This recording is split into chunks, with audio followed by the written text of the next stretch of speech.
কেন যাচ্ছেন আপনাৰা?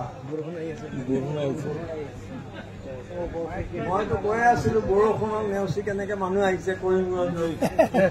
আপোনালোকে বৰষুণত বেছি গৈছে। যি হওক তাত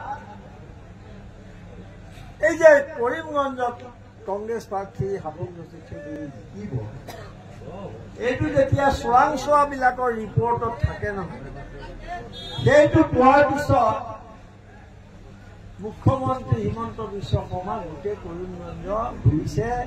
মুখ্যমন্ত্ৰী 4 দিন বৰাক উপত্যকালৈকে দেখা আৰু কৰিমগঞ্জৰ মিটিঙত গৈ দেখিছে তেওঁ যে চকীবিলাক খালী, মানুহ নাই।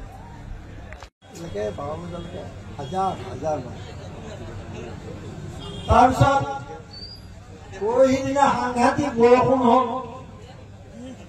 তাৰপিছতো মানুহৰ একেবাৰে লানি নিচিগা ক'ত মানুহবোৰ আছে, আমিও তিতি বুলি কথা অলপ ক'বলগীয়া হ'ল।